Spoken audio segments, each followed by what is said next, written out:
Hello, everyone, and welcome to Grandstand Sports Data, your go to channel for sports, statistics, and unbiased handicapping. In today's video, we are going to answer how much you should bet and with what betting strategy will work the best. So let's get started. Okay, so the goal of this analysis is simple: to find the best betting strategy out of the 10 that we tested when applied over 500 bets. I tested this by placing 5 bets a day for 100 days using free picks from a touting website, all with a hypothetical $1,000 bankroll. Why does finding a solid strategy matter? Well, for our goal, we wanted to maximize profits, minimize risk, protect our bankroll, and set ourselves up for long term success. So, what did we test? Here's the method.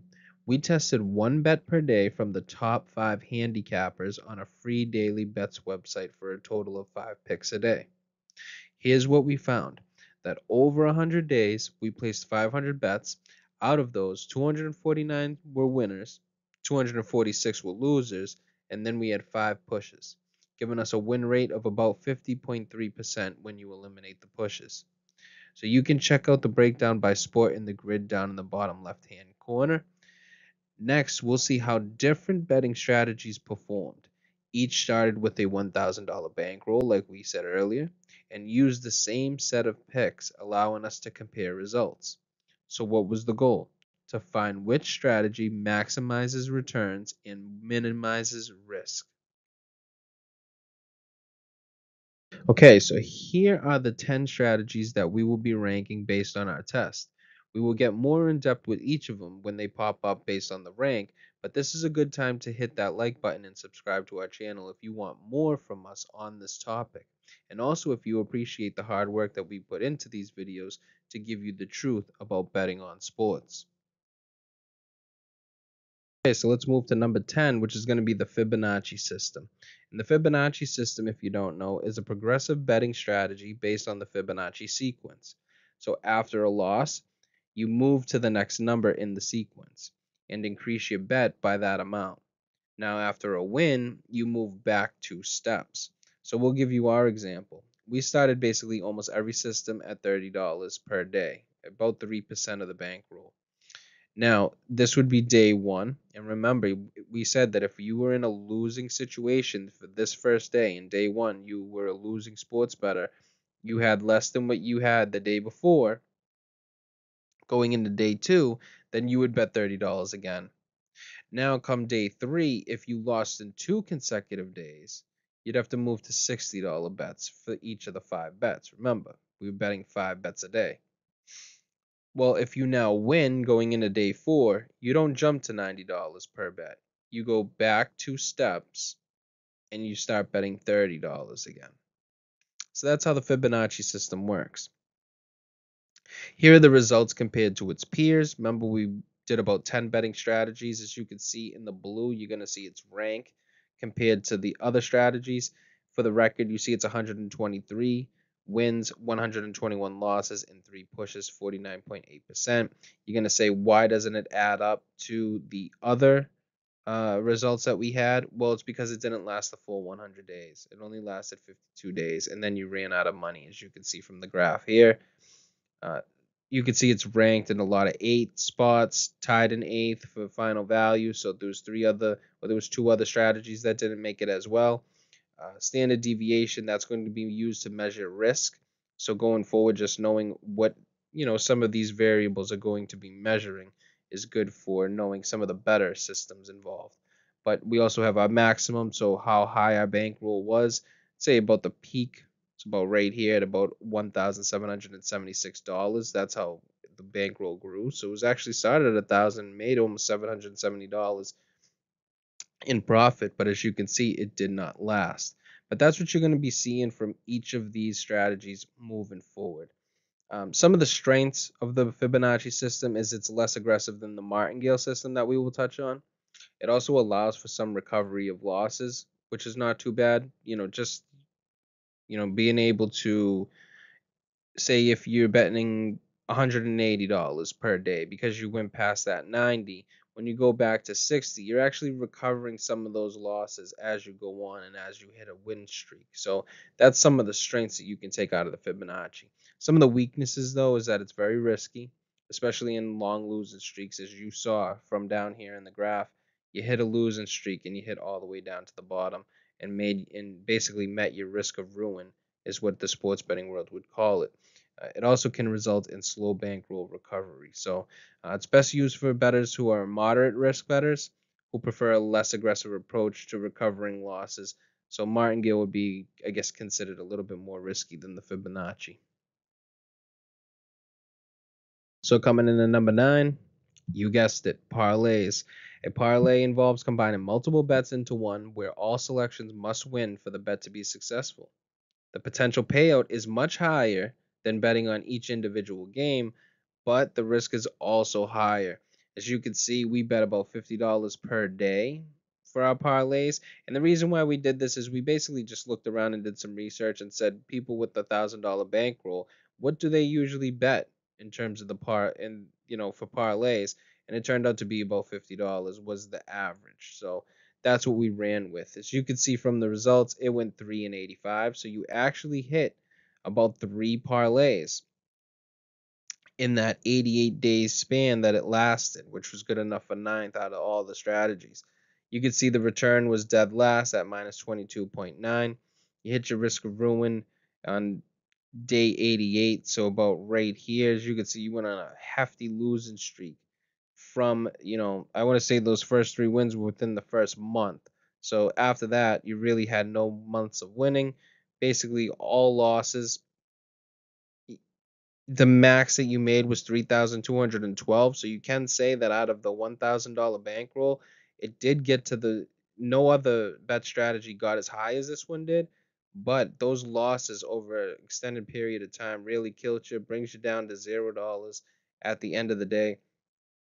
The standard deviation, so the risk was very, very high compared to the betting strategies. So this number being higher is not necessarily good. It's basically the volatility of your bankroll, which you don't want. You want it to be, somewhat consistent. It wasn't in this type of observation.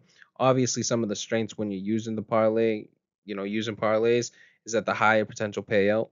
It's also exciting and rewarding when successful, but it's not too successful, as you can see with the 3 and 85 record.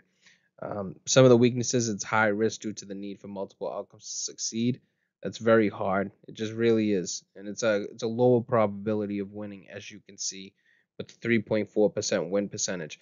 This is best for bettors that are looking for big wins and willing to accept higher risk, but you have to be good at accepting losses. You just have to be. 3 and 85 is not a good win percentage. You have to be willing to take those L's every single day, day in and day out, just to get your reward. And at the end of the day, it's mathematically not the best solution, as you can see. So coming in at number 8, it's going to be the martingale system.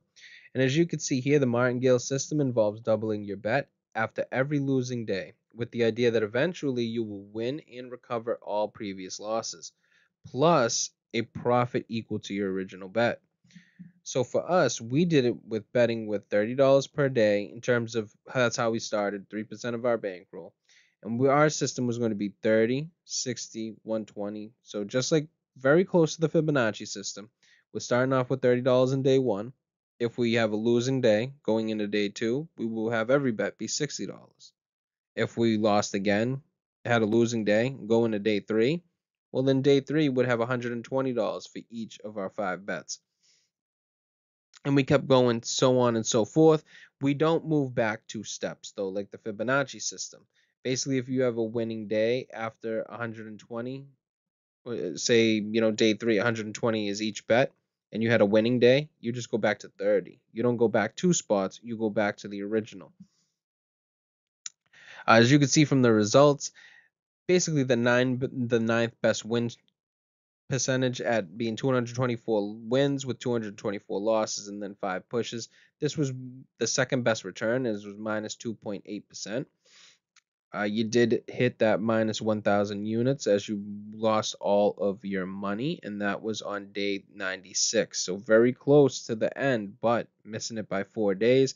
You can see it averaged one of the best bankrolls at $1,958. That was the average bankroll, but that's because it jumped up so high to 3,112 on its maximum. That's good enough for second place. That was right behind Parlay, but if you lost all your money, we had to basically tell you that it didn't fit one of the goals for us, which was long-term success, and then also being able to sustain a that initial bankroll. It was not able to do that. That made it tied for eighth in that certain department. It's really tied for last because there's three that did not make it. It was one of the most varianced, if even that's a word, but standard deviation measures the risk, and it was just all over the place. It was very volatile as a betting system, which you don't want. You want more consistency when you're talking about your money and your bankroll. So this made the martingale system in eighth place for us. Some of the strengths in this is that it has quick recovery of losses. As you can see, you could be on a losing streak, and then because you're betting more money down here, it props you up. But remember, that's based on a win.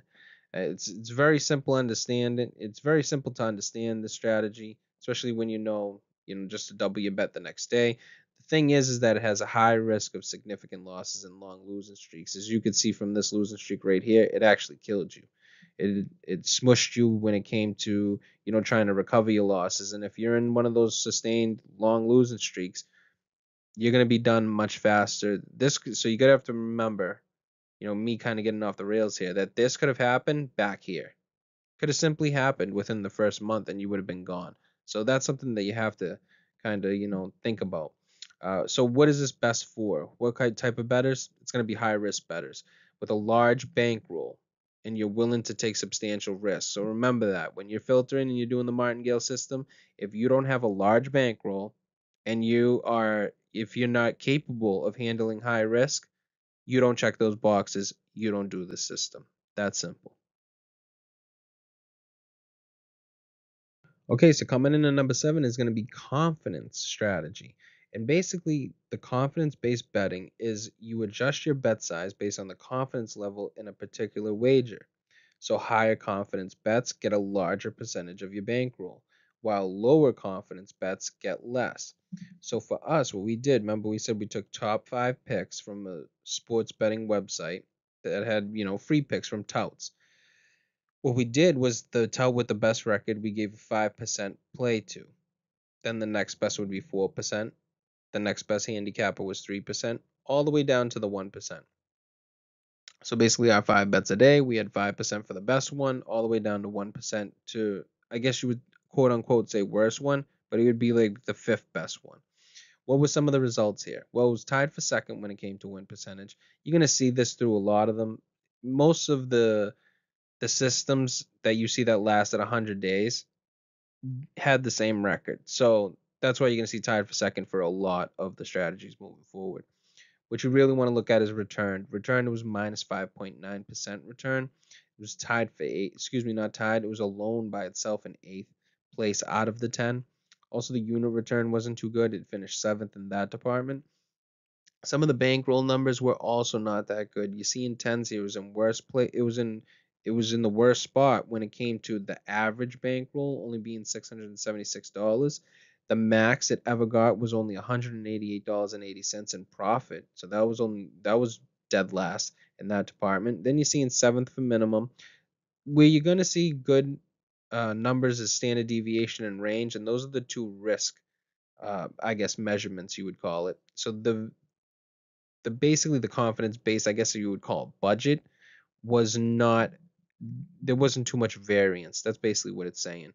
But so this is a good betting system. I would call it for flexibility. It allows you to take advantage of high confidence situations. Also, it reduces risk on bets where you have less certainty. So those two good things are good. What are some of the negatives to this betting strategy? Well, it can lead to overconfidence and larger losses. And it also requires discipline to avoid betting too much on uncertain outcomes. So those are the two weaknesses you want to pay attention for. What is it the best for? What type of bettors? Well, it's bettors who have developed confidence in their analysis and can manage risk effectively. So you need to be really good at knowing the difference between your bets when it comes to playing a 5% and a 1%. And if you don't, this is not the best strategy for you. Okay, so coming in at number 6 is going to be the DLM Bear system. And this is another progressive betting strategy where you increase your bet by 1 unit after a loss and decrease it by 1 unit after a win. The idea is to recover losses gradually without risking large sums. So as you can see from our example, we started on day 1 with 3%. So all of our bets, the 5 bets that we place every single day, first day was 3%. Now, if moving into day 2, we had a winning day for day 1, we would drop it by 1%. So that means that day 2 would become 2% for every bet of our bankroll. Now, say if we didn't win in the first day and we actually had losses, we would actually increase by 1% instead of decreasing by 1%. So day 1, we had $1,000 bankroll. Day 2, we have less than $1,000 bankroll. We would then increase. So we would be placing 4% of our bankroll on each of the 5 bets going into day 2. So we basically did that as time went on. Here are some of the results. Tied for second when it came to the record, so 49.8 win percentage. It obviously lasted the full 100 days. You can see in terms of return, it was tied for about middle of the road, which was minus 4.1. For unit return, it was down 5.11 and 18, which is good enough for sixth. As you can see, very middle of the road when it came to almost all the bankroll stats. The average was middle of the road. The maximum of about $506 in profit was only good enough for seventh compared to its peers. It wasn't very volatile, as you can see from the standard deviation. $322 is good enough for seventh. So it was, compared to its peers, it did have more volatility than some, but wasn't the craziest when it's only $322. Final value as of the last day was $488.82, which is only good enough for sixth. Some of the strengths of this is that it's lower risk than the martingale and the Fibonacci system, so obviously it's going to place better than those. It allows for gradual recovery of losses. And when you say gradual, it doesn't mean a slow process. So that's one thing you have to factor in. Some of the weaknesses is it can take a long time to recover those multiple losses that we just spoke on, and then it requires a large number of bets to be profitable. So those are the two weaknesses. What is this best for? Well, it's best for bettors looking for a balanced, low risk, progressive betting system. That's how we would categorize it. So coming in at number 5 is going to be the opposite of the DL and Bear system, and this is the Parolee system. The Parolee system is a positive progression strategy where you increase by a unit after every win. The goal is to capitalize on winning streaks while keeping losses very small. Just like we said, it's the opposite of the DL and Bear system. So on days that you won instead of lost, you would increase by 1%. In days that you lost, you would decrease by 1% in terms of that 3% and how much you bet on each play. What are some of the results? Well, the results are tied for second when it comes to the win percentage, obviously. It lasted the full 100 days. Its return was tied for fifth, so it was very similar to the DL and Bear system. Even though it's a switched approach or an opposite approach, it's the same result at minus 4.1. Same thing with the units. You can see in terms of the bankroll, it averaged about middle of the pack compared to its peers, fifth in terms of average, in terms of max. It was also pretty good in terms of standard deviation and its volatility throughout this whole process. It was third. So it wasn't too volatile. It was good, especially with the range. The range is a very, I would say, it's doesn't have much of an impact like standard deviation when it comes to testing that volatility. So you really want to look at standard deviation. But the final value was $490.79 on the final 100th day, which wasn't bad, but was good for middle of the pack. The strengths for this system is that It limits losses while maximizing wins during win streaks, so that's good, or during any streaks, and it's simple and easy to apply. What are some of the weaknesses though? It requires consistent wins to be profitable, which is very hard for any sports bettor. It can result in small profits unless you hit a long winning streak. And that was the problem here for this specific system is that we didn't hit a winning streak. Or we did, but not good, like not like a sustained long, like, there's some days you can go 10 bets in a row, popping off at 10 and 0. You can do the same thing on losing streaks, don't get me wrong, but we didn't have that 10 and 0, 15 and 0 sustained run. What is this bet system? Who is it best for? Well, it's best for moderate risk bettors who want to capitalize on winning streaks. If you're a guy who doesn't win much or doesn't have those sustained win streaks, you don't notice them in your records, this is probably not the best system to use. Moving on to number 4 will be proportional betting. And proportional betting is betting according to the odds for your selected game. So you put 5% on the game with the best odds and 4% on the game with the next best odds, and so on and so forth. So we can use the example that if you have 5 games listed and the odds are minus 110, plus 100, plus 105, plus 110, plus 115, you'd put the 5% on the minus 110 bet, the 4% on the plus 100, and so on and so forth. That's how we would categorize proportional betting. Well, it was tied for second, obviously, in the win percentage. The return, it was minus 4% in terms of return. This is good enough for ranked fourth. The unit return, so it was down 491 units. That was good enough for fourth as well. It averaged about seventh when it came to bankroll.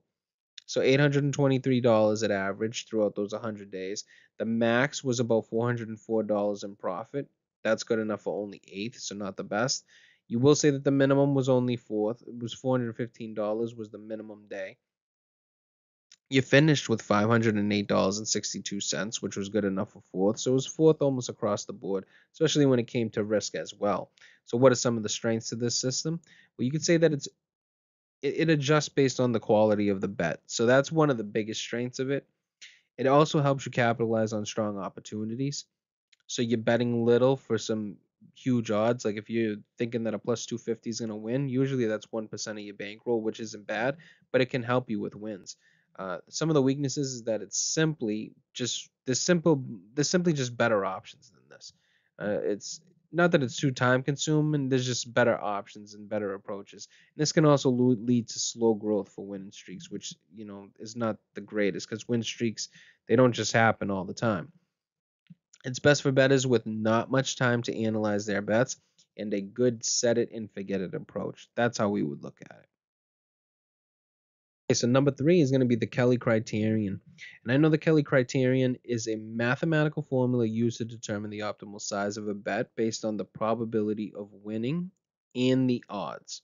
So it maximizes long term growth by adjusting the bet size based on your edge.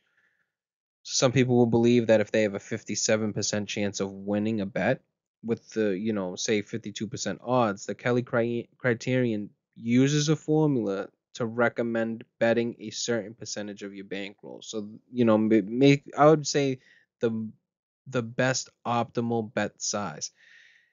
Up here would be the formula. We can walk through it briefly. So F would be the amount that you should bet.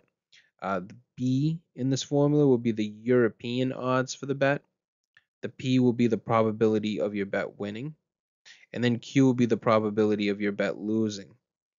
And B, just like we touched on, will be the European odds again. So this you calculate this, and then it will give you what the recommended percentage of your bankroll that you should bet. You can see from some of the results, it was the best when it came to records. It was 250 wins, 245 losses. That was good enough for a 50% win percentage. The return was only seventh though at minus 5.3%. Unit return, so how, down 476 units. Not the greatest, but third best here. You can see it didn't average the best and it didn't maximize the best. As you can see, it was only at $1.304 in profit. That was good only for ninth place. So it was very, you could see with its standard deviation, so the volatility, there wasn't much volatility in this. You had, I don't want to say very close to the same amount in bankroll throughout the whole 100 days, but it was very close. There wasn't much volatility. It didn't pop much, as you could see. The 1,300 at its max, the $477 at its minimum, which was the best minimum or the highest minimum. So it's not a bad betting strategy. It's just not. You can see from the final value, it finished third with $523.93. So some of its strengths is that it maximizes long-term growth. That's one thing. I think if we did this over a sustained period of time, say 500 days, it may be on top than the other two that we will touch on. Next would be that it adapts to the size of your bankroll and your perceived edge, which is also very crucial. What are some of the weaknesses? Is that it may be too complex to calculate and requires accurate probability of estimates. So you need to really know your own records in order to put into this formula your own strategy and your own implied win percentages. And it also can be very risky if you misjudge your edge. So you have to be on top of your game to use this. Who is it better for? Or who is it best for in terms of the betting world? It's best for those experienced bettors, just like we said, who are confident in calculating their probability of winning. It's that simple. If you don't know your own shit, you won't be good at the Kelly criterion. It's that simple. Coming in at number two is going to be percentage betting. And as you can imagine, percentage betting involves betting a fixed percentage of your bankroll on every wager, typically between 1 and 5%. As your bankroll grows or shrinks, the amount you bet adjusts accordingly. So us, we did an $1,000 bankroll. We decided to do 3% on each game that we bet. So we started with $30. Remember, if your bankroll increases to 1,200, then we would start betting $36. So 3% of our bankroll measured daily. The success rates for it, well, it was about 49.8%, almost like every other betting strategy. The return was down 3.5%, which was third best. Its unit return was down 456 units. That's tied for second. It averaged the sixth best bankroll, so $877 it averaged. At its max, it was fourth best at about $548 in profit. The minimum, it was only, $426 was the minimum throughout this 100 days, so pretty good there.